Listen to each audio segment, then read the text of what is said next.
கோபமும் அன்பும். கணவன் மனைவி கதை. மாலை நேரம். மழை விட்டு விட்டு பெய்து கொண்டிருந்தது. அருண் வேலையை முடித்துவிட்டு வீட்டுக்கு வந்தான். அவன் முகத்தில் சற்று கோபம் தெரிந்தது. என்ன இவ்வளோ லேட்டாக வரியா என்று மனைவி மீனா கேட்டான். அருண் சோர்வாக, இல்லைம்மா, வேலையில் ரொம்ப டென்ஷன், அதனால தான் லேட் என்றான். ஆனால் மீனா அதை புரிந்து கொள்ளாமல், நீ எப்போவுமே இதே மாதிரி தான் சொல்லுவ என்று சற்று கோபமாக பேசினான்.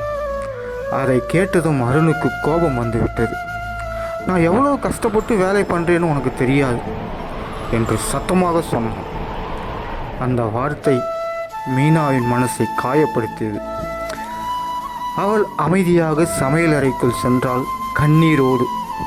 சில நிமிடங்கள் வீட்டில் முழுக்க அமைதி.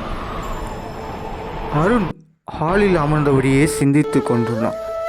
நான் அவளை அப்படி பேசியிருக்கக்கூடாது, அவள் எனக்காகத்தானே கவலைப்பட்டு கேட்டாள் என்று அவன் மனம் வருந்தியது.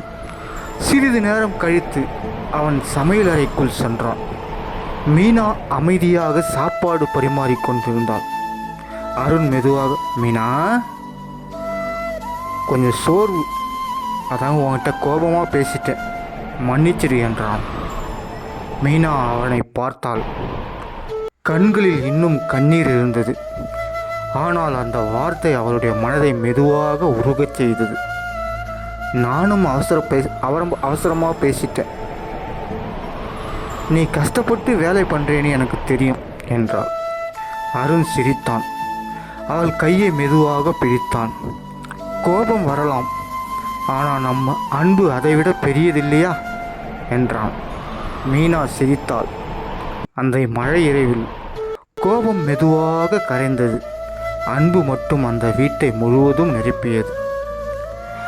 நண்பா, கணவன் மனைவிக்குள் கோபம் வரலாம், ஆனால் உண்மையான அன்பு இருந்தால் மன்னிப்பு என்ற ஒரு வார்த்தை எல்லா தூரத்தையும் அருகில் கொண்டு வந்துவிடும்.